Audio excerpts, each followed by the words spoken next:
ওরা ভোট দানে বাধা দেওয়ার মানে হচ্ছে ওরা ভোট দিলে হারবে। মানুষ যদি স্বচ্ছভাবে ভোট দিতে পারে, মমতা বন্দ্যোপাধ্যায় তৃণমূল দল মুখ থুবড়ে পড়বে। এরা জানে দীর্ঘদিন ধরে পশ্চিমবাংলায় ভোট করতে দেয় না, এবং এই ভোটের নামে প্রহসন করে, লুট করে। এই সর্বগ্রাসী নীতি এদের নীতিটাই হচ্ছে লুটে নাও। লুটপাট করার জন্য যা করতে হয়, মানি, মাসল, ক্রিমিনাল সবকে লাগিয়ে তৃণমূল এবং তৃণমূলের লোকেরা এবং পুলিশের একাংশ যৌথভাবে এই লুটের মধ্যে থাকে। এই লুটের রাজত্বের নেতৃত্ব দিচ্ছেন মাননীয় মুখ্যমন্ত্রী, পশ্চিমবঙ্গের তৃণমূলের নেত্রী। মুখে গণতন্ত্রের প্রতিষ্ঠার কথা বলে এখন গণতন্ত্রকে রক্তাক্ত ভুলণ্ঠিত করছেন। কৃষি সমবায় ব্যাংকের নির্বাচন ঘিরে মুর্শিদাবাদের দৌলতাবাদে একেবারে তুলকালাম। বাম কংগ্রেস জোটের সঙ্গে তৃণমূলের সংঘর্ষ। দেখুন ছবিটা। পরিস্থিতি সামাল দিতে পুলিশ লাঠিচার্জ করল। সেই মুহূর্তে ছবি দেখছেন যখন বাম কংগ্রেস জোটের কর্মী এবং তৃণমূলের কর্মীরা একে অপরের সঙ্গে সংঘর্ষে জড়িয়ে পড়ে। খবর পেয়ে পুলিশ এসে লাঠি উঁচিয়ে তাড়া করে।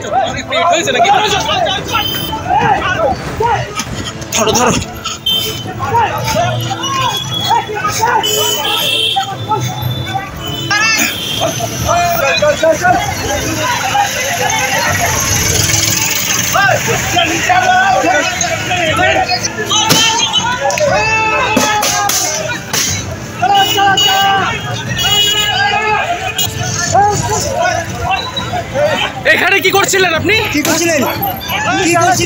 হ্যাঁ, এখানে তো বসা বারণ রয়েছে, আপনি বসেছিলেন কেন?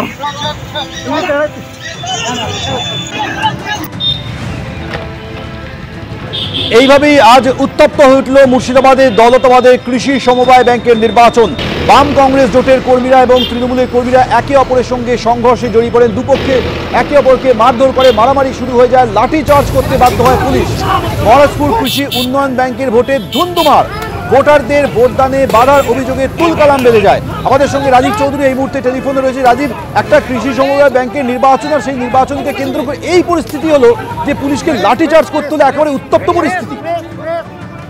একেবারে এই যে মহারাজপুর কৃষি সমবায় সমিতির নির্বাচন 26-এর বিধানসভার আগে কিন্তু এলাকার কাছে খুবই গুরুত্বপূর্ণ নির্বাচন, এবং এই সমবায়ের 1056 জন ভোটার রয়েছেন, এবং এই যে চারদিকে এই যে মহারাজপুর কৃষি সমবায় উন্নয়নের সঙ্গে বহু পরিবার যুক্ত রয়েছেন, এবং এই সমবায়ের সঙ্গে যে যুক্ত পরিবার এবং তাদের ভোট এবং তাদের আত্মীয় স্বজন সমস্তটা নিয়ে এই সমবায়ের নির্বাচন কিন্তু দুপক্ষের কাছেই কিন্তু একেবারে টেস্টিং ফাইট বলা যায়।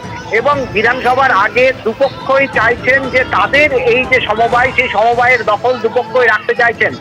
শাসক দলের পক্ষ থেকে এই যে সমবায়, সেই সমবায় জয়লাভ করার জন্য তারা চেষ্টা শুরু করে। তারা 43টি আসনেই প্রার্থী দেয়। বাম কংগ্রেসের পক্ষ থেকে জোট করে 43টি আসনে প্রার্থী দেওয়া হয়। বাম কংগ্রেসের পক্ষ থেকে অভিযোগ করা হচ্ছিল বেশ কিছুদিন ধরেই যে তারা যখন প্রার্থী পদে মনোনয়ন দিতে যান তখনই নানাভাবে তাদেরকে বাধা দেওয়া হচ্ছিল, এবং সেই বাধা দেওয়ার প্রক্রিয়া কোনো রকমে কাটিয়ে উঠে এখন 43টি আসনেই প্রার্থী দেন। তারপরে ভোটের দিনের গন্ডগোল হবে এই আশঙ্কা কিন্তু বাম কংগ্রেস নেতৃত্ব একাধিকবার প্রশাসনকেও জানিয়েছেন বলে দাবি করছেন। এবং তারা আজকে সকাল থেকে যে সমবায়ের নির্বাচন শুরু হয়, সেই নির্বাচনে বিশাল পুলিশ বাহিনী ঘটনাস্থলে উপস্থিত থাকলেও পার্শ্ববর্তী বিভিন্ন এলাকায়, বিভিন্ন গঞ্জের গ্রামের যে সমস্ত গলি রাস্তা রয়েছে সেগুলোতে ভোটারদের আটকানো হচ্ছিল, ভয় দেখানো হচ্ছিল বলে অভিযোগ। এবং একেবারে সরাসরি বাম কংগ্রেসের পক্ষ থেকে অভিযোগ করা হচ্ছে তাদের এই সমবায়ে তাদের জয় নিশ্চিত জেনে বিভিন্ন এলাকা থেকে দুষ্কৃতীদের সংগঠিত করে শাসক দল এই সমবায় জেতার চেষ্টা করছিলেন। পুলিশ প্রশাসনের কাছে তারা বারবার অভিযোগ করেছেন, পুলিশ প্রশাসন যখন যে অঞ্চলে ভোটারদের আটকানো হচ্ছিল সেখানে যখন যাচ্ছিলেন তখন সরে পড়ছিলেন, কার্যত লুকিয়ে রাখছিলেন। আবার পুলিশ সরে যেতেই কিন্তু তারা আবার সমহিমা ধারণ করছিলেন বলে বাম কংগ্রেসের পক্ষ থেকে অভিযোগ করা হচ্ছে। এবং বাম কংগ্রেসও তারা বিভিন্ন জায়গা থেকে তাদের লোকজনকে সমবেত করেন। যখন তারাও প্রতিরোধ করতে শুরু করেন তখন কার্যত সংঘর্ষের চেহারা নেয়। পুলিশ তখন বাধ্য হয়ে লাঠিচার্জ করে এবং দুপক্ষকে সরিয়ে দেয়। একেবারে পুলিশ এসে দুপক্ষকে সরিয়ে দেয়। রাজীব, তুমি আমাদের সঙ্গে থাকো। বাম কংগ্রেসের তরফ থেকে স্পষ্টতই বলা হচ্ছে যে ভোটদানে বাধা দিচ্ছিল শাসক পক্ষ, তারা পুলিশকে জানিয়েছিল, পুলিশের উপস্থিতিতেই এই ধরনের হামলা হয়েছে বলে তারা অভিযোগ করছেন। সিপিএম নেতা সুজন চক্রবর্তী তিনি কি বলছেন শুনুন। তৃণমূলের রাজত্বে মানুষের গণতন্ত্র বলে কিছু থাকবে না।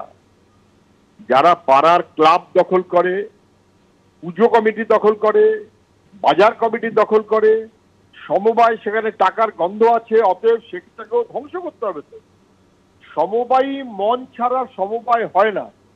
কোঅপারেটিভ মাইন্ড ছাড়া দখলদারির মনোভাবে যারা কোঅপারেটিভকে দখল করতে চায়, মানুষ তার বিরুদ্ধে ক্ষুব্ধ হবে এবং তখন সাধারণ মানুষের সমর্থন পাবে না বলে জবরদস্তি আক্রমণ, নমিনেশন থেকে শুরু করে ভোটদান পর্যন্ত, এটা গোটা রাজ্যের বিভিন্ন জায়গায় দেখছি। আপনি আজ মুর্শিদাবাদে, দৌলতাবাদে যা দেখছেন, এটাই তৃণমূলের পক্ষে একমাত্র কর্তব্য, আর তো কিছু নেই।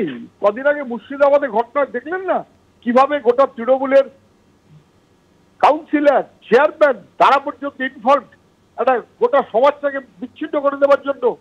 এই একই রকম ভাবে সমবায়, আপনি খোঁজ নিন না, বীরভূমের মুরারই, পাইকার, কুশমোর গ্রাম পঞ্চায়েত, তৃণমূলের পঞ্চায়েত প্রধান, তাকে যেভাবে, আমি শব্দগুলো ব্যবহার করছি না, তাকে যেভাবে হেনস্থা করা হয়েছে, অসভ্যতা করা হয়েছে, অশালীনতা করেছে, কারা করেছে? অভিযুক্ত তৃণমূলের কর্মীরাই। যার বিরুদ্ধে অভিযোগ করা হচ্ছে সেও তৃণমূল। ফলে একেবারে তৃণমূলের রাজত্বে একটা বিভীষিকার দিকে গোটা রাজ্যটা যাচ্ছে। মুর্শিদাবাদে, দৌলতাবাদ কেন, যে কোনো জায়গাতে, যে কোনো নির্বাচনে জবরদস্তি দখলদারিটাই তৃণমূলের একমাত্র কর্তব্য। মানুষ যতটা রুখতে পারছে।